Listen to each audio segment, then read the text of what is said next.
Good evening, everyone. My name is Abhishek Tiwari, and on behalf of PGIM India Mutual Fund, I'm glad to welcome you for this webinar on global equity markets and the positioning of PGIM Jennison Emerging Market Equity Fund.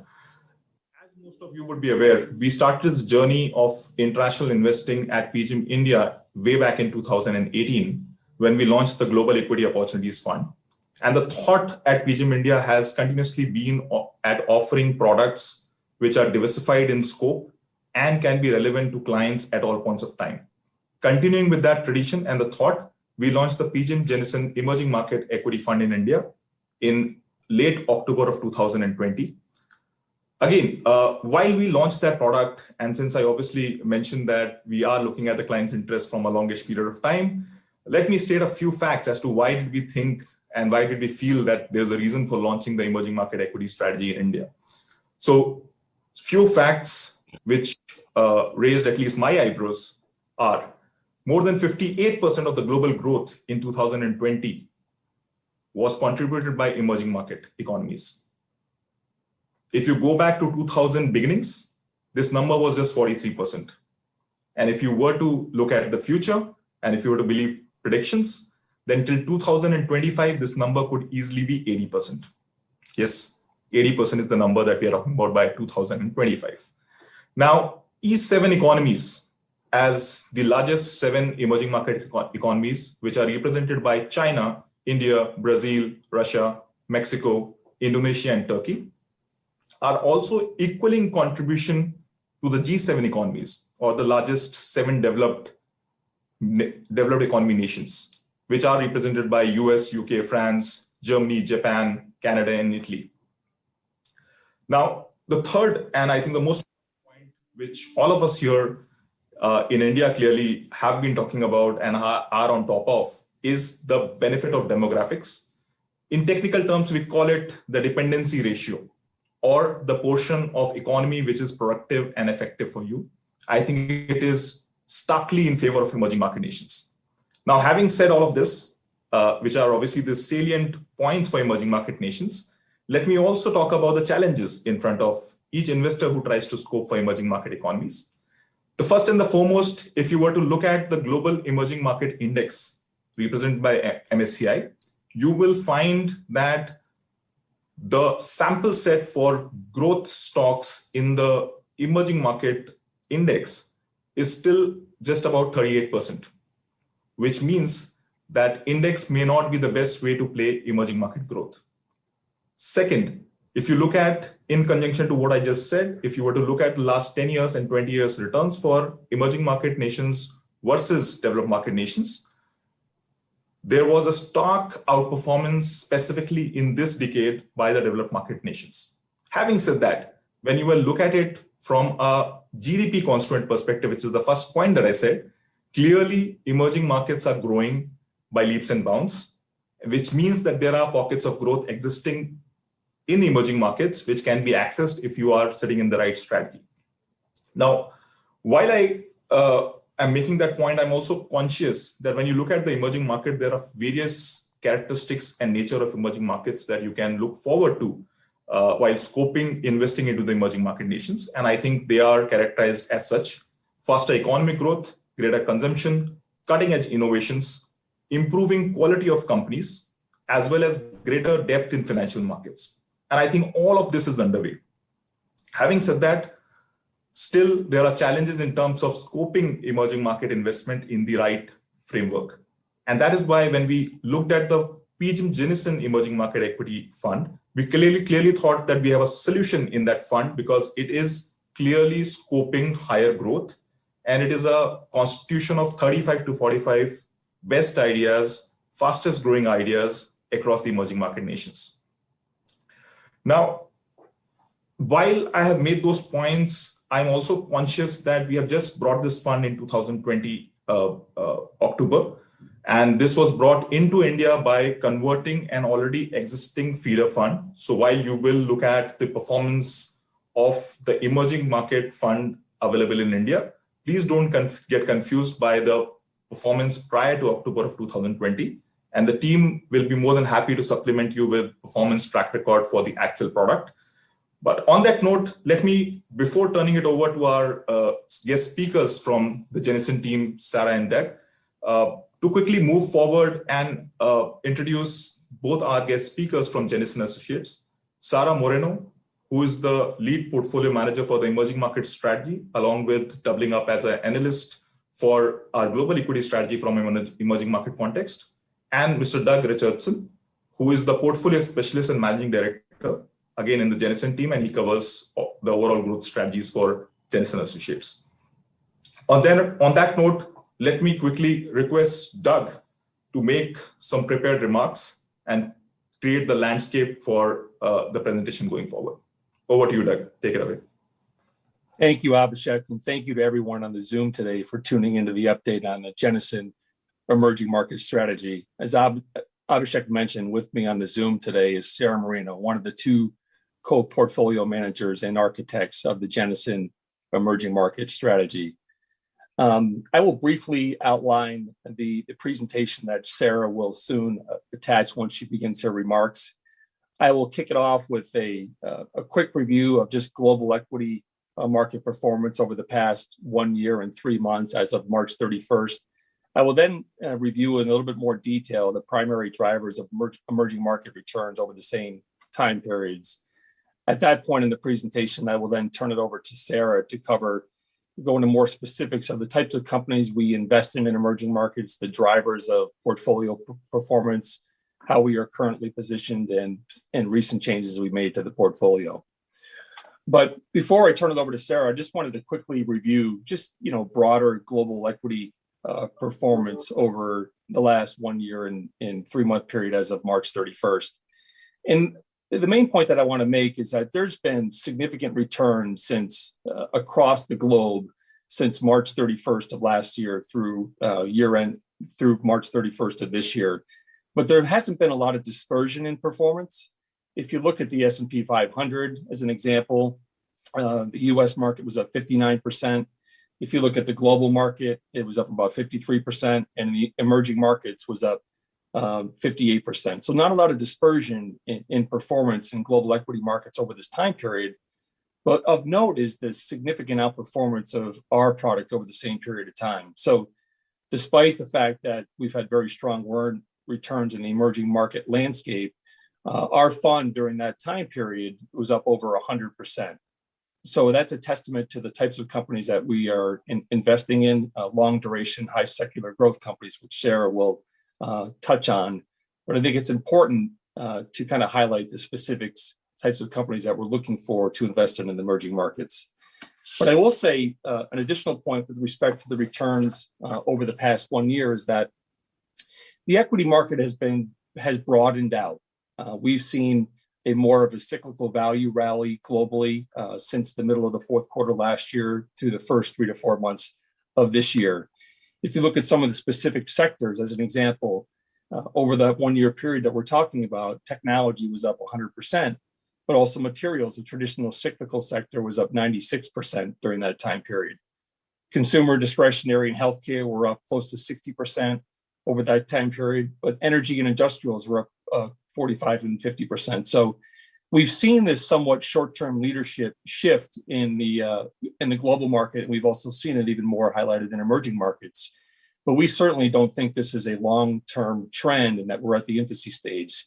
We do believe that the market will shift back to, long duration secular growth opportunities because the data proves it out over time. If you look at the earnings growth in the EM index by quintile, which Sarah will highlight in the presentation, the fastest growing companies over a long period of time are the companies that significantly outperform the benchmark on an absolute and relative basis. So why don't I turn it over to Sarah, who will then begin sharing the screen and walk you through the presentation. Good morning, everyone. Thank you, Doug and Abhishek, for the great introduction. So I'm going to give you some visuals on some of the points that Doug just made. As you can see here, this is a chart of the 3 indices, the S&P 500, the MSCI All Country World, excluding the United States, and the MSCI Emerging Market Index. What really stands out, to Doug's point, is that we really didn't have a lot of dispersion in performance through most of 2020. And in effect, emerging markets actually underperformed the other broader indexes. But we saw a shift starting at the end of last year and through the first part of this year, where EM really started to outperform. But as vaccination programs started to be rolled out, and what we call the reflation interest rate started to take hold, and concerns about looming inflation really took risk off of emerging markets, and we're seeing a bit of underperformance over the last couple of weeks. But it certainly is to highlight that the outperformance was really broad throughout all of last year during COVID, and the sharp broadening we saw in the EM has somewhat dissipated. But we still, think that, to Abhishek's point, the long-term growth opportunities in emerging markets are bright. When you look at, index sector returns, again, to Doug's point, it has been very broad-based, and we're seeing many sectors that have participated in the returns that we've seen across the emerging markets and broader markets globally. So to sort of deep dive into the way we think about investing in emerging markets, why do we focus on growth at Jennison? The reason we focus on growth is because we believe that over time, earnings win. What you're looking at here is a slide that analyzes returns of emerging markets over time, dividing up into quintiles the earnings growth of all the companies in the emerging markets MSCI index. So you're taking a 5-year rolling average over the last 2 decades. And what you can see, what comes out of that research, is that the returns are highest where earnings are highest. And so what that tells you is you need to be focused on these top 2-3 quintiles where the earnings growth is the strongest. So what we believe at Jennison is, by using a fundamental bottom-up approach with a high degree of concentrations, we really are focused on identifying the best structural growth opportunities across emerging markets. We truly ignore the benchmark because we think, to Abhishek's point, it leads you astray because of the lower growth focus of the index. And so we instead focus our time on finding the best companies, 35 to 45 of them, that offer superior growth and can generate alpha over a 3 to 5 investment horizon. So this results in a portfolio with high active share, low turnover, and very good upside downside capture. We really are focused on finding that smaller subset of companies that you are unlikely to find in your typical emerging market strategy. And to give you a sense of our focus, over the 7 years that we've had this strategy live, Albert and I have really only added 193 names to the portfolio. That includes the current holdings today. So that tells you how choosy we are and how we're really finding and really focused on just finding those high growth disruptors across emerging markets. And so what this allows you to get as an investor in our strategy is, because we're agnostic as to where the sources of growth are, we tend to find those high growth companies and those disruptors in just a handful of sectors. So when you look at the contribution by sector to our performance, we tend to generate most of our alpha out of consumer discretionary, communication services, healthcare, information technology. While we can still generate some positive contribution from other sectors, these are really the sectors that we tend to find the richest set of opportunities. This is a 5-year rolling attribution through March of 2021, and you can see the excess returns over that longer horizon of 11%, industry-leading returns. So given that we take an agnostic approach to investing, and so what what drives our investment process is high conviction, where we think the opportunities are the most, are the richest. And so when you look at our top 10 holdings, this really just gives you a sense of the conviction level that we have. And so our top 10 holdings tend to drive a lot of our alpha because of that concentration, also the conviction in these holdings. I'll return to the slide, but really want to give you a sense of, our top 10 holdings generally make up about 40 to 50% of the portfolio. Currently, it's 43%. And really, it's where we see the richest breadth and unique set of opportunities across emerging markets. Now, to sort of give you a flavor of how we're positioned in terms of by sectors and country, again, you can see here that similar to what you saw in that 5-year attribution chart, how we're positioned today, we're overweight versus the index in consumer discretionary, communication services, healthcare. As you can note, we're over 3 times overweight the index. As of 2021, we also have a big overweight in industrials, where we're finding some compelling secular growth opportunities. And so the strategy really seeks to find opportunities wherever they exist. So we're agnostic as to the growth. What you're seeing is really a consequence of the process, that bottom-up approach of finding unique companies across emerging markets. And so these 2 slides, sector allocation and the country allocation, are really the consequence of the process of really finding those 35 to 45 companies across emerging markets. So not surprisingly, given where we're finding innovation and disruptive companies, we are a bit overweight China, but really our bigger overweight is in India, where we find a very compelling secular growth opportunity. We really like India for the demographics, high saving rates, and really truly it's one of the largest truly emerging economies where we're finding very compelling opportunities. So to kind of give you a sense of the types of companies that are in the portfolio and the themes that come out from our research is, if you look at our 2 top holdings, they're over 13% of the portfolio, 13% of the portfolio. And they're really 2 very unique companies that you're probably unlikely to see as a top holding in a lot of your traditional emerging market strategies. And these are C Limited and Mercado Libre. We think that the COVID has accelerated the trend we were already seeing prior to COVID, which is that more and more people and consumers across emerging markets are transacting online. They're shopping online. COVID accelerated this because of the forced lockdowns and social distancing. But these 2 companies were already positioned to that opportunity even before COVID hit. And so what you have in these 2 companies are the companies that are covering regions with a diverse breadth of consumer bases, covering multiple countries. C Limited is based out of Singapore, but they cover ASEAN, cover various countries for the ASEAN region, where internet penetration, despite COVID acceleration, remains in some countries in the mid to high single digits. And Mercado Libre is in Latin America, where you have a similar population base to ASEAN, 650 million people, and they cover about 18 countries. And what's interesting about these 2 companies properly, so what happens is that these 2 companies are driving into a very compelling trend that not just e-commerce, but also payments and fintech.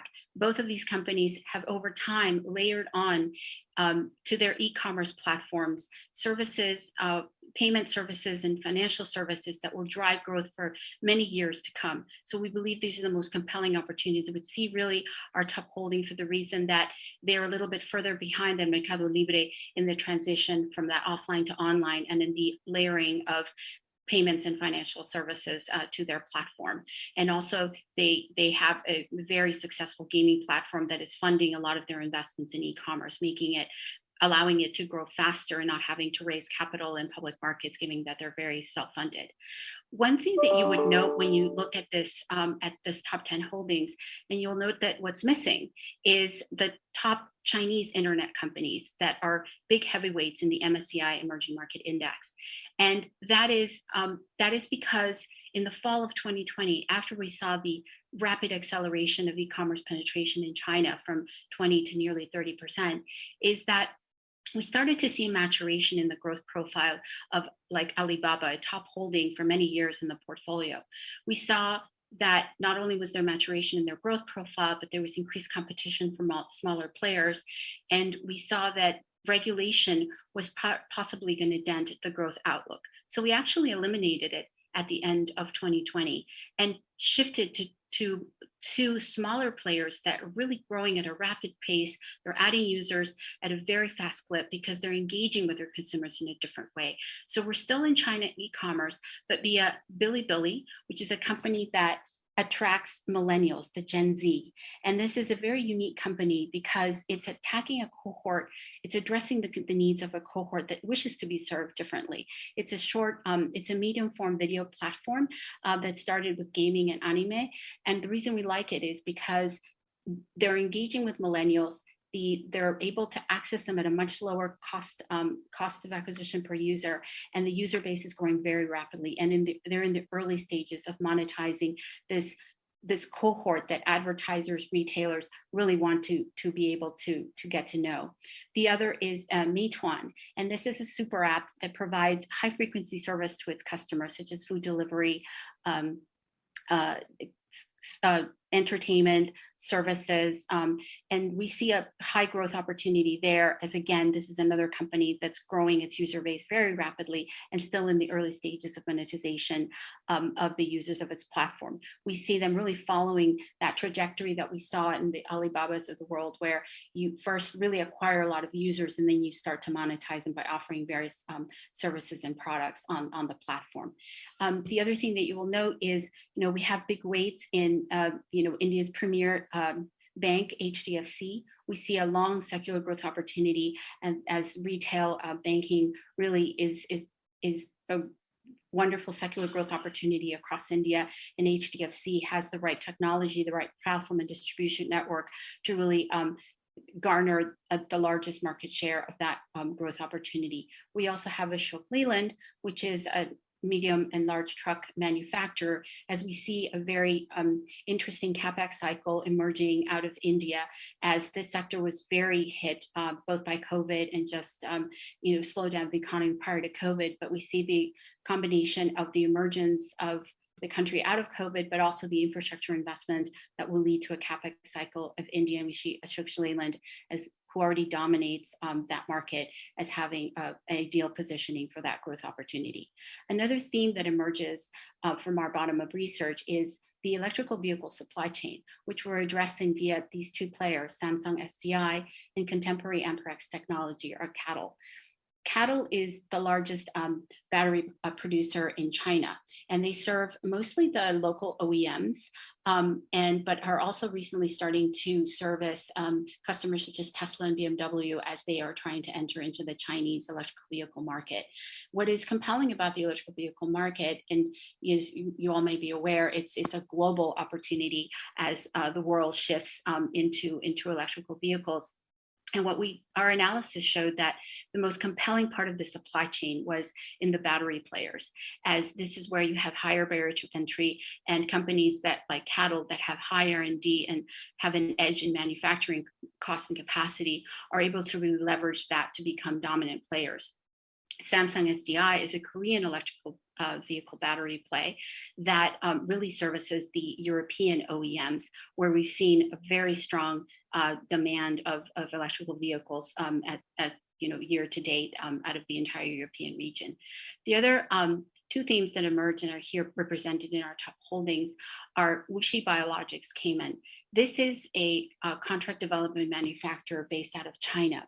And this is, again, we believe, as I showed you, that the healthcare in emerging markets, especially out of China, offers a very long dated secular growth opportunity, as the nation and a lot of other nations across emerging markets are investing more into the healthcare post-COVID. And there are many lessons we learned from that, such as the need for some supply chain diversification, but also to really access and ramp up the ability to bring new and innovative therapies to patients across emerging markets. WuXi Biologics is a partner in bringing biological drugs to the world via Chinese biotechs and global MNCs, is at the nexus of this opportunity of bringing biological drugs to the world at a more cost-efficient way, but also allowing the R&D to be focused on the biotechs and not having to spend the capital to produce the biological material for the therapeutical drugs. So we see WuXi Biologics is really a uniquely positioned company that not only allows us to be positioned in the significant growth opportunity in Chinese healthcare, but also in the global trend for outsourcing the production and the discovery of biological drugs, as well as the fact that biological drugs increasingly take a bigger portion of the clinical. When you look at some of the things that have come out due to global tensions and the disruption to supply chains during COVID, localization of semiconductor, the semiconductor chain has led to opportunities such as in Taiwan Semiconductor, and this is your leading player in that opportunity as China seeks to move some of the supply chain locally, but also to really participate in the 5G cycle and the foundry consolidation. So what you see here is the way we invest is we're concentrated, but we're diversified. And we really are focusing on finding the best, highest growth companies across emerging markets. And what emerges from that are very long secular dated themes that these companies are addressing across emerging markets. And finally, when you look at the characteristics of the portfolio, I can tell you that just by giving you a sense of how we shifted some of our top holdings over the last half year, especially since 2020, you can see that the holdings may shift, but the characteristics will not. We focus on finding the most compelling, highest growth opportunities across emerging markets. We're agnostic as to the sources of growth. And sometimes that can come in, higher cap weighted companies versus smaller cap. And certainly what we've seen over the past 5 years or so is that as these platforms have gained in size, the market cap of the companies have shifted larger. And so we're finding these platforms as they're really leveraging that network effect of their platforms are generating some of the highest growth across emerging markets. So in summary, I just want to say that, we are really focused on finding those 35 to 45 companies across emerging markets. The toolkit we use is a little different from what you'll see from your traditional emerging market strategy. By focusing on where we see the growth is the highest, which is where the earnings are the highest, we can really generate outsized alpha over a 3 to 5 year investment horizon. So with that, I'll pass it back to Abhishek for your questions.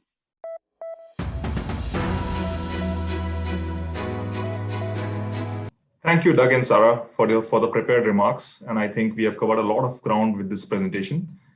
Before moving on to the quick questions that I've picked up while we were building up towards this call, I would want to make a quick comment. I think the kind of questions that are coming in the Q&A box, it is imminent for me to mention that though India is a large part of this portfolio, the whole opportunity that emerging market as a pack presents is very, very diverse. So even when you the benchmark and the color of the various sectors that you have in the benchmark in the Indian benchmark context versus the emerging market benchmark context, the opportunity size as well as the color of those opportunities are very, very different.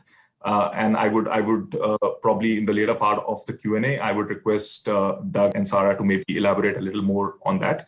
But having said that, let me quickly move on to a few common questions that I've picked up while we were building up towards this webinar. And I think the first one is that while we look at constructing portfolios from a high conviction and unconstrained approach, what are the advantages that you associate while building portfolios of such nature? I'll start by answering this question, and then Sarah, please follow on.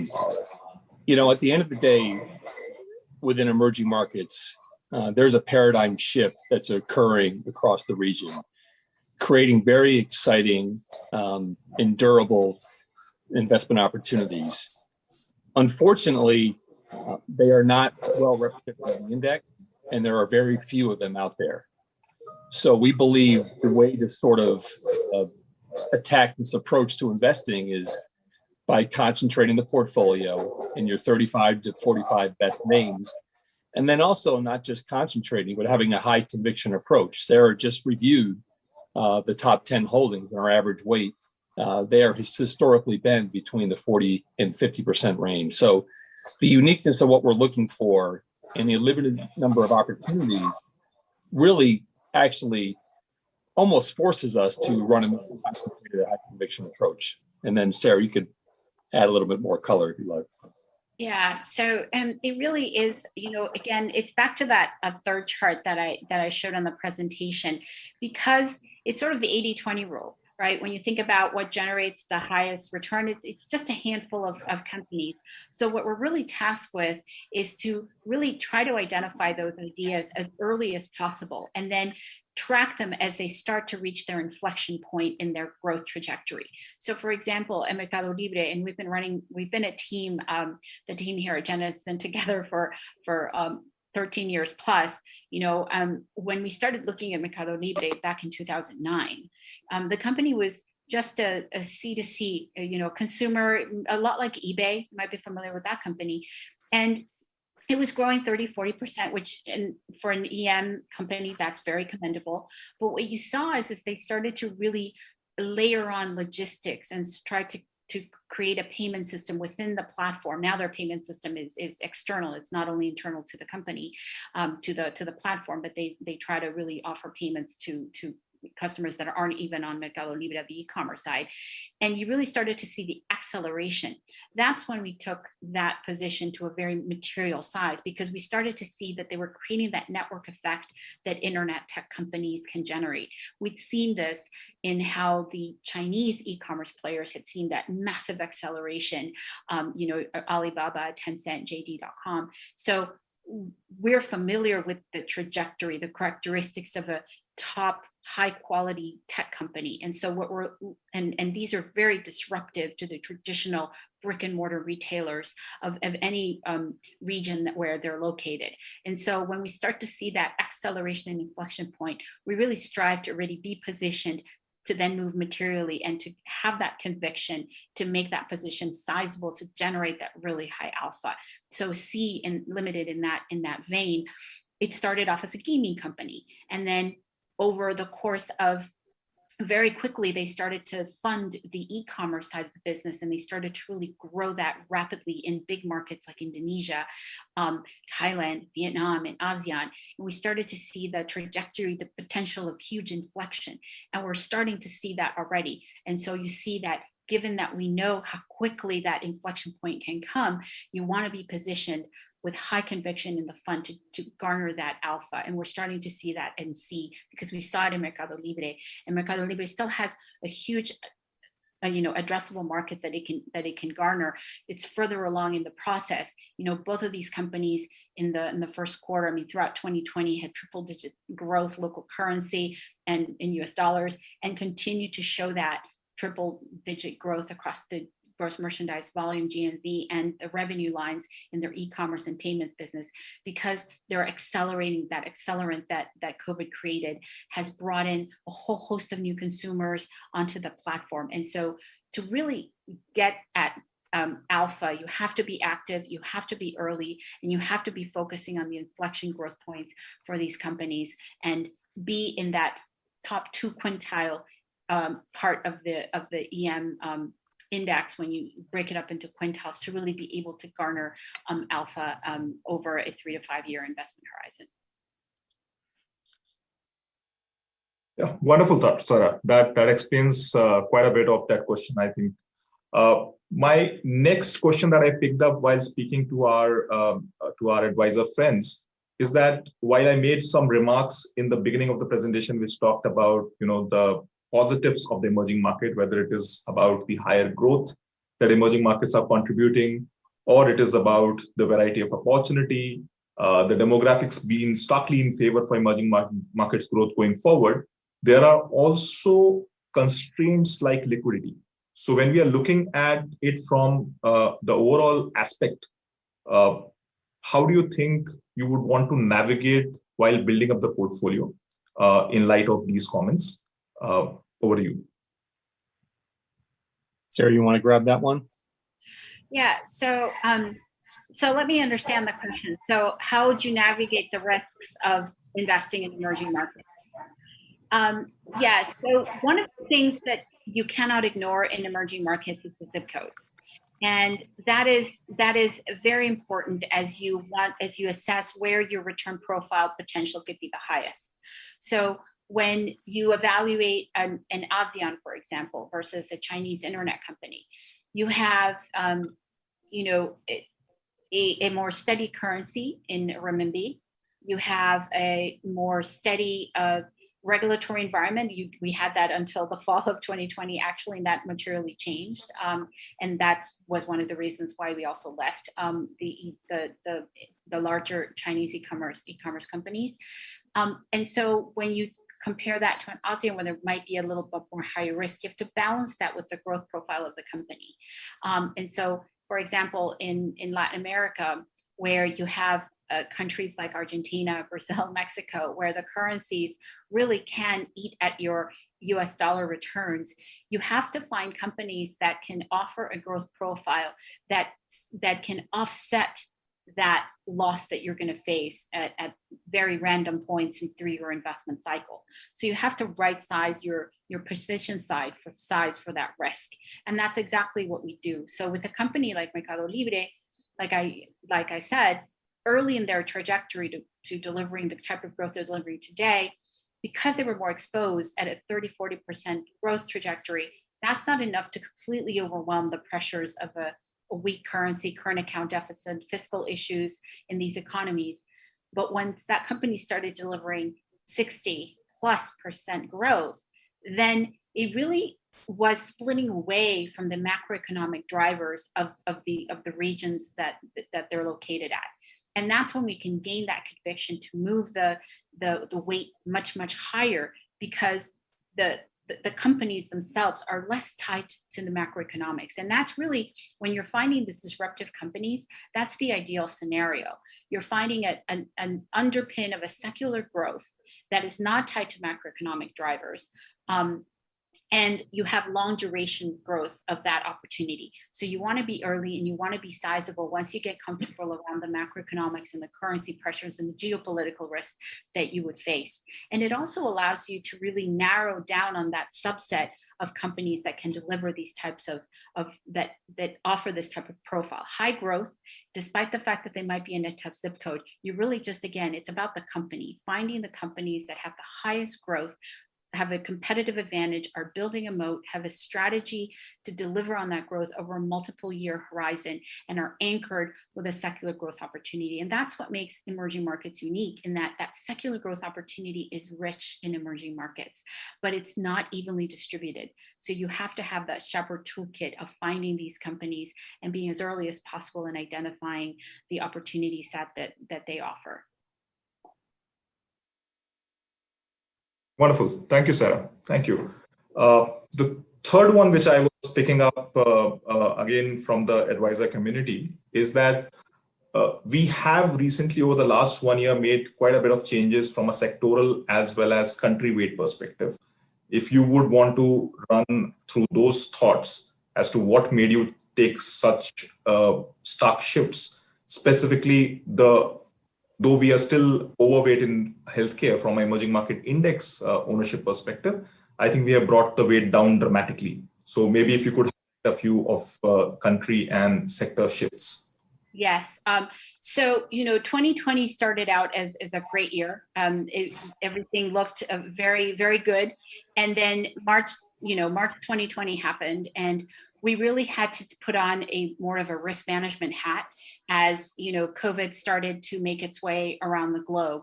So one of the first meaningful shifts that we made to the portfolio, as we saw the stock action and the currency action in the West, particularly Brazil, as lockdown started to be announced, and you couldn't react fast enough at that point to what had happened.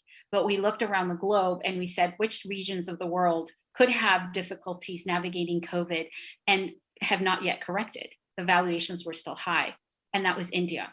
And we had a 16% overweight in India at the time. So we actually took a very swift action and brought that weight down to less than 2%. We only kept one holding, and that was Make My Trip and OTA, because we knew that there would be an end to COVID. and people would want to travel again. And so we didn't see a reason to exit that position, but we exited everything else. And that was redeployed into what we thought would stand to benefit through the COVID time period, which was the e-commerce platforms, healthcare, which had already been performing quite well. We were already positioned in Chinese healthcare and prior to when COVID hit. And so that really, we let that run through the entire of 2020. As we started to go into the fall of 2020 and we started to see the results of vaccination programs, successful vaccines about to be delivered to the world, we realized there would be an opening trade that would lead to cyclical companies being able to rebase and offer growth. And so we looked across our portfolio and we're very mindful to where valuations were very full. And while we could still see a growth opportunity and the secular growth trajectory was not altered by COVID, we think it actually was enriched. We took down weight in healthcare. We left China e-commerce, the large players. We exited Alibaba. We cut weight in Tencent. We sold JD.com. And then redeployed that into where we saw the longer dated opportunity, which was C and Mercado Libre, and also India. So in the fall, as we looked at the leading economic indicators out of India, and India had actually navigated the first wave of COVID quite successfully, we saw, and now we had the specter of, we're not going to go back to full lockdowns because we knew now we had the vaccines. There was a wider toolkit for governments to navigate through the next set of waves that have come through, and that locking down was not necessarily the answer. So we started to rebuild our overweight in India, and currently it stands at about 20.5%. Again, not only because of the secular growth opportunity in India, but also because of the more economically sensitive companies that offer structural growth that one can find in India. These are very rare. And so we're very active. We've been very active in building back up our India overweight. And at the same time, healthcare still remains a long dated secular growth opportunity, but, we trimmed that down because we needed to redeploy into, a more risk reward value companies with better valuations and enter into the next set of opportunities that we had identified across the portfolio. So we made those shifts. It really started with just a very swift risk management action back in 2020. And we were very mindful to be sure not come back to India, because we really believe long term that is one of the most compelling emerging markets in the emerging market sphere. And to follow up on Sarah's point with respect to 2020, the emerging market strategy historically is a low turnover strategy, but due to the major events of 2020, which Sarah just articulated, the moves we made in the month of March directly related to COVID, and then the moves we made in the fourth quarter led to a turnover number that's above our historical average and also above where we see it's going to be over the next 3 to 5 years. So our typical turnover in this strategy should be in that 25 to 30-35% range. But last year was more elevated due to the reasons Sarah just mentioned. Wonderful. Thank you for that, Doug and Sarah. Moving on, and I'm just quickly going to make a transition to picking up questions from the Q&A box. Till now, obviously, I was asking questions that I picked up along the way while we are building towards the webinar. And I think the one common question that I can see through the Q&A box is if we could run our audience through the various disciplines that we subscribe to while we are building up our portfolio and while we are building out of the portfolio. So whether it is in terms of how we look at valuations, how do we look at liquidity profiles, and how do we look at opportunities? If Doug or Sarah, please, either of you can take it. Yeah, so, it really is about finding companies. So that bottom-up approach means that we spend a lot of time meeting with a lot of companies, industry participants. Prior to COVID, we did extensive traveling, Albert and myself, on the ground, looking at if we owned a company in that region, talking to their competitors, looking what else is new, what else is emerging.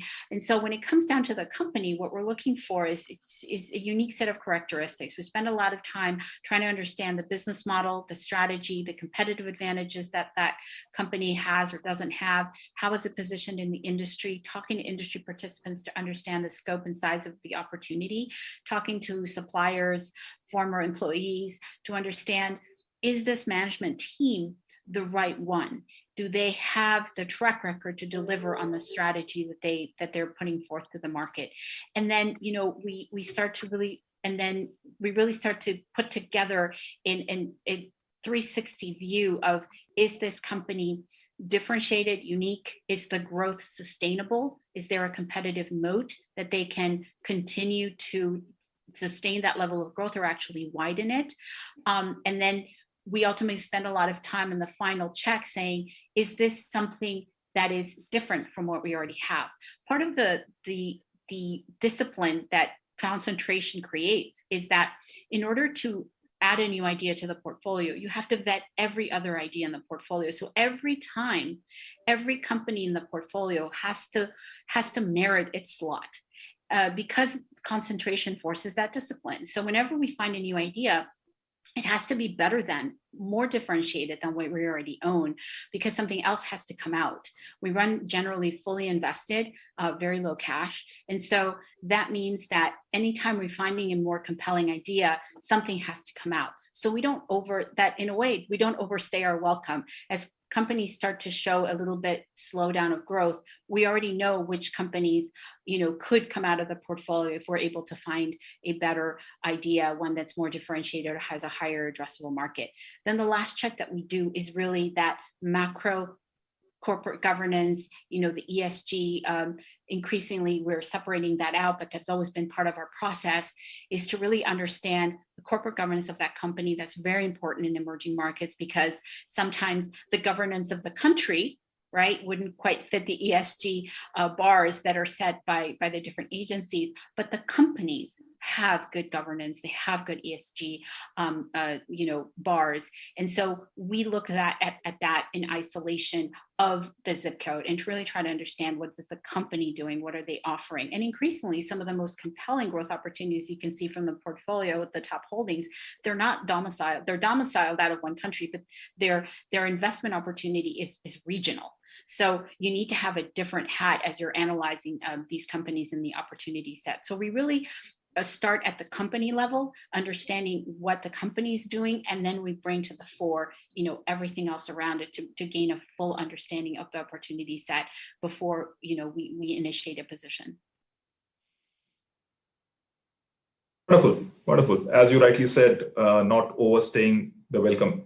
And if I was to just put in a couple of more points for the audience, I think when you couple that up with a very, very strong up capture and a down capture ratio, we look very, very smart when you look at it in perspective to the peer set performance group. And we'll be happy as a team to revisit that with whoever is interested. So please reach out to your PGIM representatives if you want more details on that.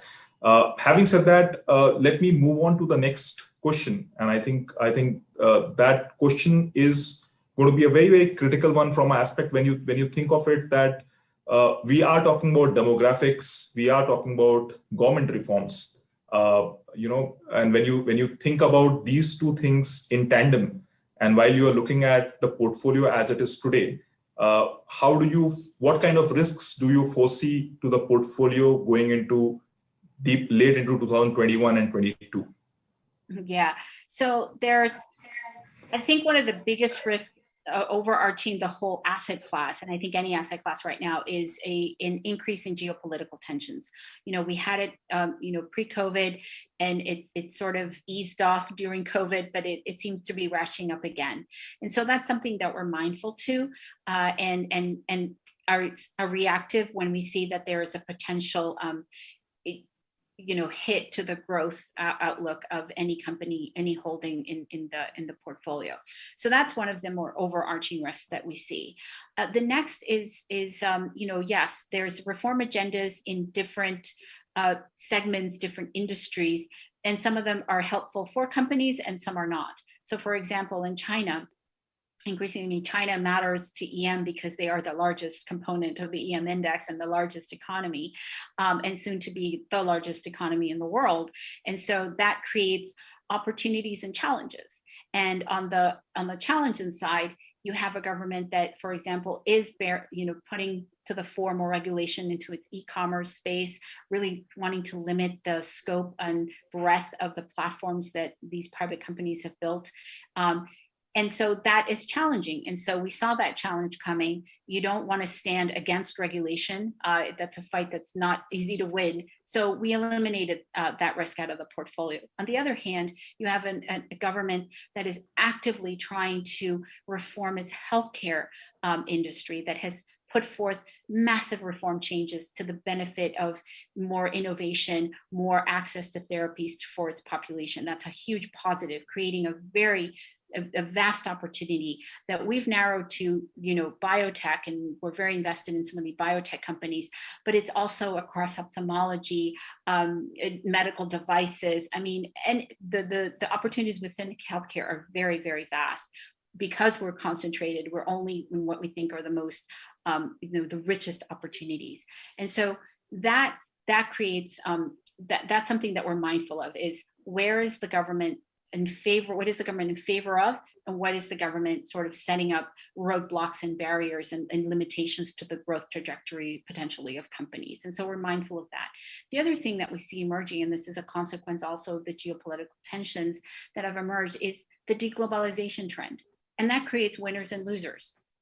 And so we obviously are focused on the winners. And we see that, for example, the semiconductor localization trend created an opportunity for some emerging market companies. We also see that post-COVID, there is and continues to be, I was looking at the news early today, just the need for local supply chains, the diversification of the healthcare supply chain, to not just have one supplier out of India and there's a lockdown and you can't get your API, your active pharmaceutical ingredient that is necessary to make a drug. And so these create opportunities that we're invested in. Obviously, it's not ideal. As any economists in the audience are there, we know that deglobalization is just generally overall bad, but we're focused on finding the companies that really benefit from these shifts and moves. And so we're mindful of the overall risk, but again, it comes down to the opportunity set that these shifts and changes can generate, and us looking for the companies that can really deliver on a competitive secular growth opportunity over a 3 to 5 year investment horizon. Wonderful. Thank you, Sarah, for that. And before moving on to the next question, let me make a quick announcement.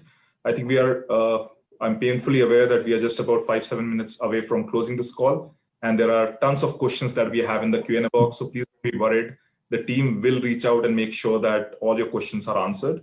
If we require Doug's and Sarah's input in that, we'll make sure that we will take that and answer all those questions. So please let the Q&A flow. I'm doing my best in terms of picking up some common themes. And in line with that, if I was to quickly pose the next question, Sarah and Doug, is that while you did show a slide about the higher growth segments of the emerging market, and if I was to enumerate that, probably the first 3 quartiles contribute to explaining more than 70% of the performance of emerging market as a pack, if you were to take a 5-year rolling return since 1997. Now that's a data for about 24 years, in which I think there have been growth cycles as well as value cycles, or cyclicals uptick as we call it. Now, when you look at that and you draw a roadmap of saying that, and the risks that you have enumerated just some time back, one of the biggest risks that the market today is anticipating is the hardening of US yields and inflation catching up. When you put these two into perspective, how do you expect the portfolios to behave in a short to medium term? Yeah, so really the portfolio, because we have a bent that's more growth biased, when you have in the specter of inflation, higher yields, it really leads to that discount rate to to shift. And so valuations have to come in, multiples come in. So there is, because that growth is in the outer years, right? And so growth really tends to underperform in those periods, and sometimes value can outperform. But I think what we've seen is that these periods, especially that shift to value that we're seeing, we started to see in the fall, it happens as these companies that are more value oriented, they rebase. They really get cheap enough, and then they rebase, and they rebase to a certain point. But then when you think about what's next for these companies, not much, right? So you have a Vale that, got very cheap, and the price of iron ore needs to go up. It's too low. As it goes up, the earnings have to go up for the company, and so people pounce into that name. But when you think about, is there going to be another China build out? Is there huge demand for iron ore? Not really. We're not really building another China out there. So commodities will rebase to a certain price level, and the companies will rebase accordingly. But there's no growth beyond that. And when you look at the ability to meet even the cost of capital of some of these companies, it's not positive in many cases. And so they keep going into these investment cycles that only lower the return profile, not increase it. So meanwhile, in the growth side, you will have these periods where, I think the debate is still out there. Are we going to see massive inflation? Is it going to be sustained, or is it going to be a reflation where there does need to be a catch up? There will be inflation because we're reopening, we're gearing up, economic activity is accelerating. So will it be permanent or not? I'm not going to call that. I'm not, it's like calling the weather.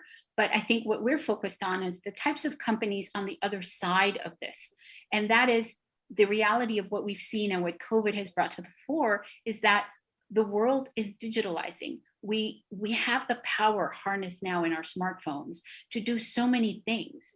And COVID has taught us that we can actually bring even people that resisted going online on, if the need is there. And when people are serviced very well, they discover that I do like to shop for my groceries online. I do like to, do Zoom calls, and that cuts down on my travel and need to leave my home as often. So the digitalization of not just how we shop and eat and what we watch, but how we work, how we study, how we access healthcare. I think these are trends that are here to stay. This is a permanent shift in consumer behavior at a global level, and one that is being harnessed, I think, in a much unique way in emerging markets, because there are certain industries that have been excluded from for millions of people, such as financial services. Banks tend to service just a very small sliver of the population in some of these emerging markets. By harnessing the power of the smartphone and accessing payments at a lower cost, offering credit at a lower cost, you're bringing services to consumers that had been excluded from the more formal economy in the past. And so these are opportunities we think that, while yes, we can argue about the multiple that these companies should trade at, the growth that they can deliver far exceeds the concerns that we have that can be temporary of this inflation higher yield.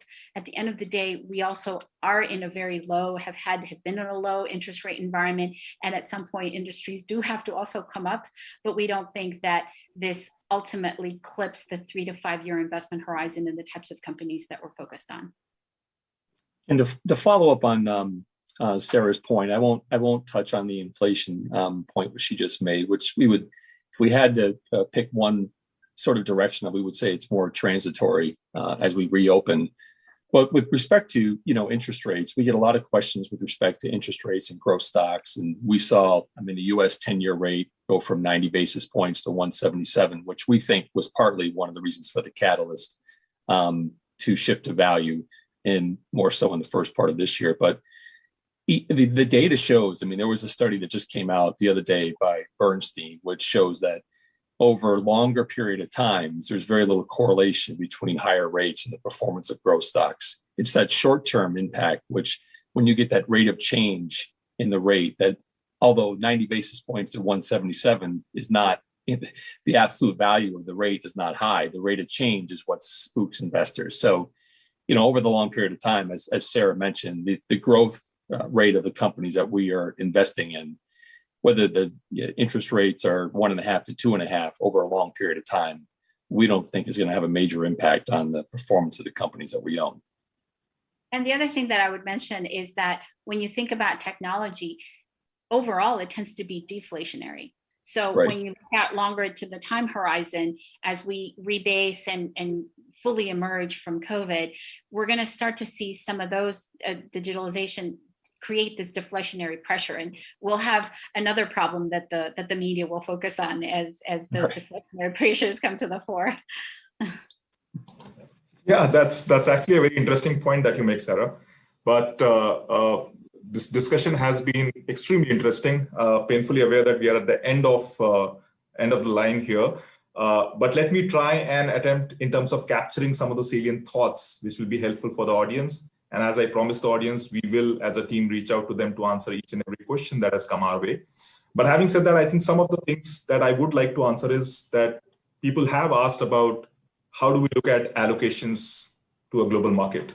And as we have two funds, which is global equity opportunities, which is agnostic to the entire world, and emerging market, which is basically an agnostic fund to the emerging market index, but can scope opportunities across the emerging market. We are essentially scoping the entire world between the two funds. Obviously, for somebody who wants to look at extremely low correlation, he should be looking at a global equity opportunities fund, which probably has a correlation of about 30% to the Indian markets. By the way, even the emerging market fund, if you were to look at, the correlation is between 40 and 45%. So the two assets are not really going to behave very similarly, which means that in the year till date, where you have seen India performing and maybe global and emerging market taking some time off, over a medium term, this is what will provide stability to your portfolios.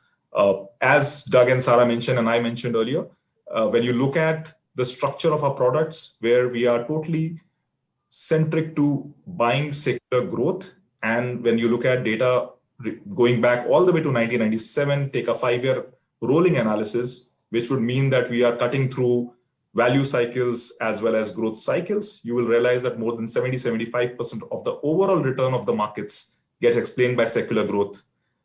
So while you are looking at various opportunities, I think there is no two ways about it that there is an extremely attractive growth trajectory available in the emerging markets. And the way to scope that is by going beyond the indices and look at secular growth ideas beyond the emerging market index. So I will quickly stop there. Doug and Sarah, if you have any closing remarks, please, by all means, else we can close the call. No, thank you so much. Just want to leave, a few thoughts, about the strategy. We're bottom up, building the portfolio one company at a time, and high active share, high conviction with 40-50% of our top 10 holdings making up the portfolio. And this is a strategy very differentiated from peers and allows you to access the latent secular growth opportunity that we know exists across emerging markets, and that we think it can only be accessed via a concentrated bottom up benchmark sector country agnostic strategy that's high active share, low turnover, with very good upside and downside capture. Sarah summed it up perfectly. I have nothing to add to that. Thanks, Sarah. Wonderful, Doug. Wonderful, Doug and Sarah. I just have one more comment to make. I know a lot of our advisor friends here are also looking forward to an update on the global equity opportunities, which is the older strategy that we brought in India. Let me promise you that we will soon be announcing a call maybe towards the end of this month. So please wait to hear from us on that. We promise to get you that update as well. So thank you. Thank you for taking out time. I hope we could add some relevant points to your overall thought process while looking at and accessing international investments. Please do reach out to your PGIM representatives in terms of if you require any further support. Thank you. Thank you very much. Sarah. Mutual fund investments are subject to market risks. Read all scheme-related documents carefully.